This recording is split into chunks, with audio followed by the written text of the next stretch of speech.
চানুর উপরে মাথা দিয়ে ঘুমিয়ে আছেন। আসরের নামাজ বেলা ডুবে গেছে। বেলা ডুবলে নামাজ কাজা হবে কিনা বলেন?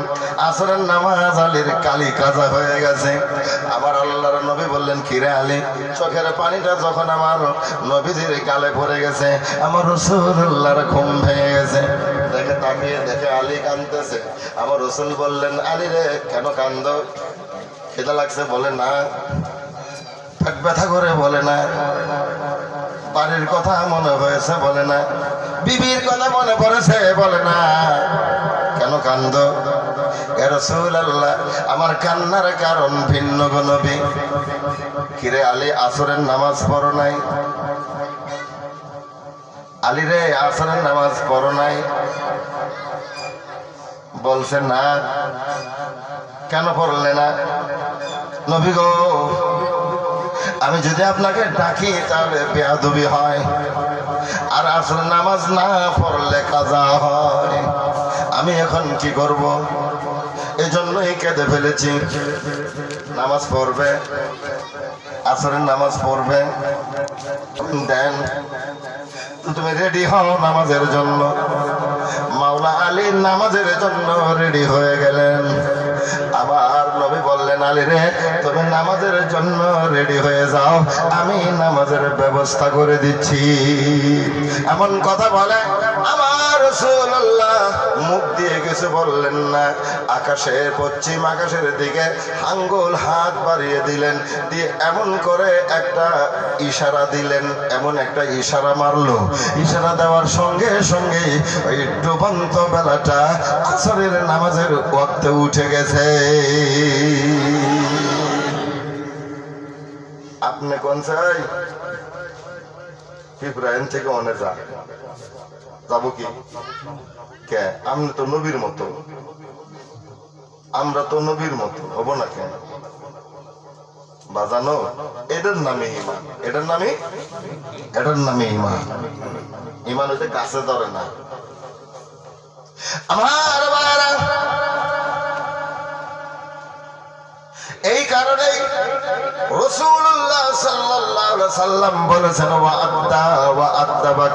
ওয়া আদাবা বিআওলাদিকুম, তোমরা তোমাদের সন্তানদেরকে, কোথায় যাচ্ছিল না, তোমরা তোমাদের সন্তানদেরকে কি করো? তরবিয়ত শিক্ষা দাও, আদব শিক্ষা দাও। আদব একটা বড় জিনিস। আদবে আউলিয়া আর বেআদবে হয় কি? বা আদবে আউলিয়া, আদবে আউলিয়া হয়, আর বেআদবে কি হয়? শয়তান হয়। এই জন্য বাজান আদবটা সবচেয়ে বড় জিনিস। এই কারণে একটা ছোট্ট একটা উদাহরণ দিলাম আপনাদের। আমার রাসূলকে সাহাবায়ে কেরাম কিভাবে মানত। আমার নবী থু ফেলাবেন, সাহাবায়ে কেরাম হাত পেতে বসে থাকতো ফকিরের মতো। সুবহানাল্লাহ বলেন। থু মোবারক ফেলবে। আমি যদি থু ফেলবার চাই, আমার মুরিদ যায় না আছে, কি এনে দেবো জানেন কি? কথা কম না, পিকদানি এনে দেবো, পিসকে এনে ফেলা, অথবা বালতি নিয়ে এসে দিব। কথা কয় না। আদব কই শিখে মানুষ? এই জন্য, কেন মুরিদের যেটা টার্গেট ওটা ওরা ভুলে গেছে। ওটা উদ্দেশ্য না। মুরিদ হওয়া লাগে হইল, বাস স্কুলে যাওয়ার লাগে গেল, ওটা টার্গেট ভিন্ন। জলেশ্বর, ওইখানে ছিল মাওলানা আব্দুল হামিদ খান ভাসানী। আল্লাহ বলি, সুবহানাল্লাহ। মানে নাসিরউদ্দিন বাগদাদি রাহিমাহুল্লাহকে যত মানুষ চিনে, তার চেয়ে বেশি চিনে তার শিষ্য মাওলানা আব্দুল হামিদ খান ভাসানীকে। জোরে বলুন সুবহানাল্লাহ।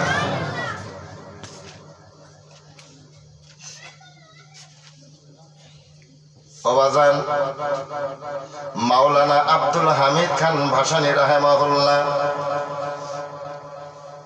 একদিন ঈশান নামাজের সময় ঘটনাটা দেখে ফেললেন। হুজুরকে পানি দিলেন, হুজুর ওযু দিলেন। নাসিরউদ্দিন বাগদাদি রাহিমাহুল্লাহ ওযু দিয়ে ঘরের ভিতরে ঢুকলেন।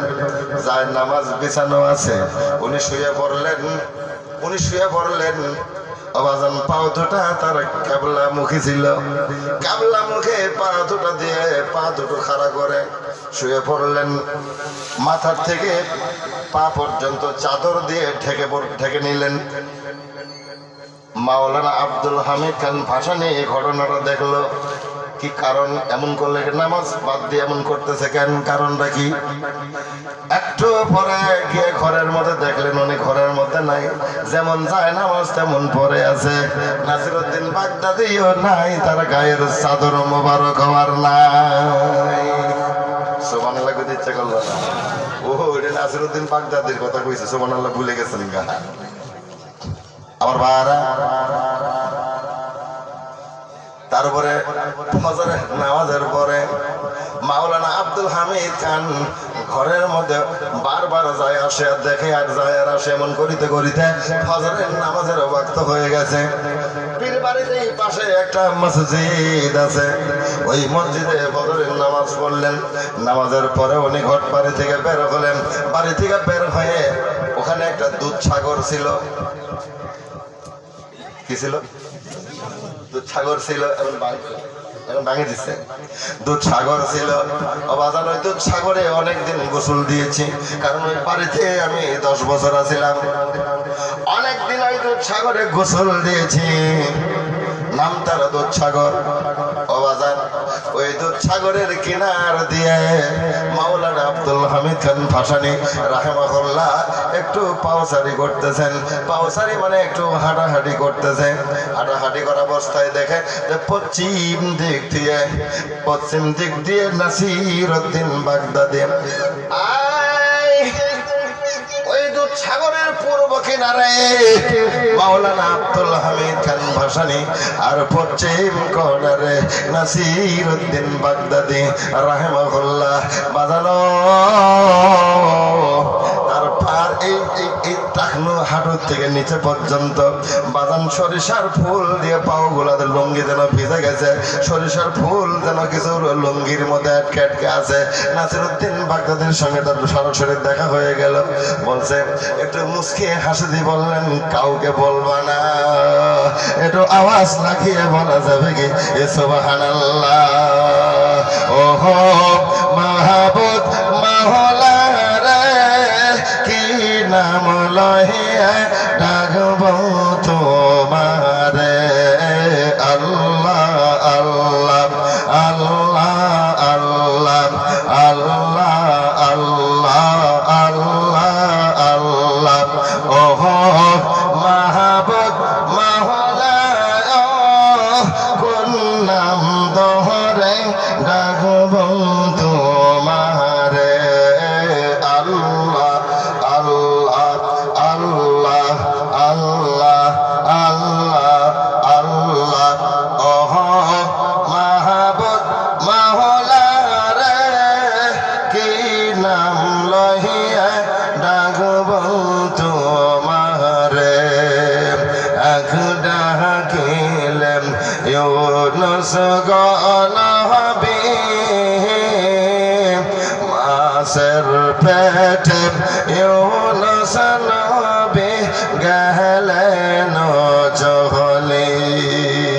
মাছের পেটে রইল ইউনুস, মাছের পেটে রইল ইউনুস, হজম নাহি হইল, কোন নাম দহরে ডাকব তোমারে।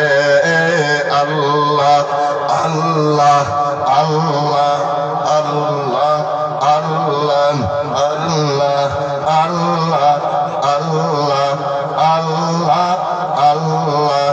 ওহো মাহবুব মাওলা, কি নাম লহিয়া ডাকব তোমারে। কি নাম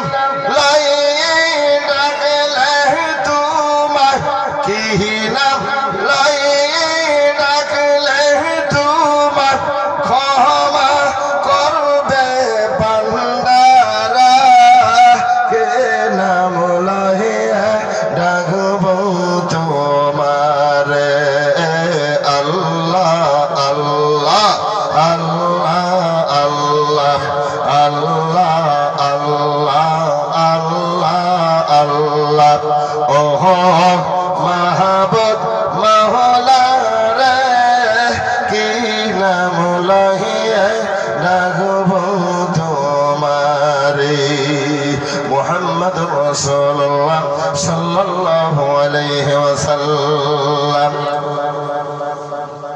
আব্দুল হামিদ খান ভাসানী জিজ্ঞেস করলেন, হুজুর কি হইল? কই কাউকে বলো না। নামাজ পড়ার জন্য শুয়ে বললেন, বেটা আমি মদিনায় গেছিলাম। কই গেছিল? জোরে বলে। মদিনায় গেছিলাম। আমি মদিনায় গিয়ে ফজরের নামাজ ইশার ফজর পড়েছি। সুবহানাল্লাহ, আল্লাহু আকবার। এই জন্য আউলিয়া কেরামদের সমালোচনা করা খুব সহজ, কিন্তু ওলি আল্লাহদের মতো হওয়া বড় কঠিন। কারণ তাদের এমন সময় অতিবাহিত হয়ে গেছে বাজান, সারা রাত একবার রুকু দিয়ে রাত পার হয়ে গেছে, কোনদিন এক সিজদায় রাত পার হয়ে গেছে, কোনদিন দাঁড়ানো অবস্থায় ফজরের নামাজের আজান হয়ে গেছে। এরা হলো আল্লাহর ওলি। জোরে বলা যাবে কি সুবহানাল্লাহ। ইউনূস আলাইহিস সালাম মাছের পেটের মধ্যে বসে আছেন, অবাজান হজম করতে পারলো না মাছে। ওটা কোন নাম ধরে আল্লাহরে ডাক দিছাল? নিশ্চয় একটা নাম আছে,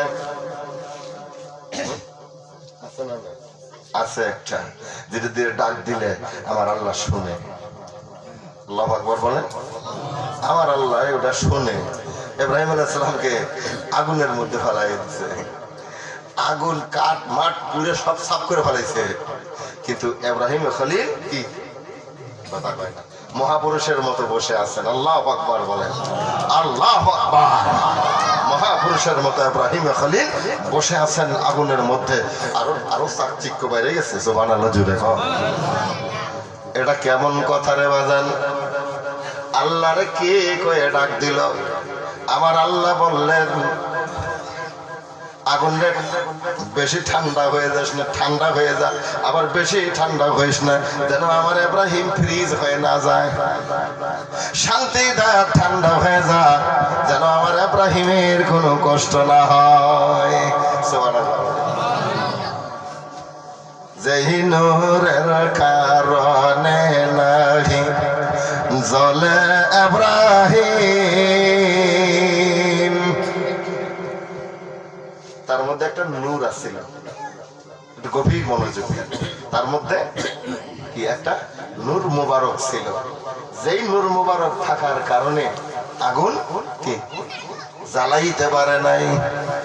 তাই কবি বলে, যে নূরের কারণে নাহি জ্বলে ইব্রাহিম, অবশেষে পাইলেন সেই নূর, অবশেষে হায়রে অবশেষে পাইলেন সেই নূর, পুত্র ইসমাইল নবীজি।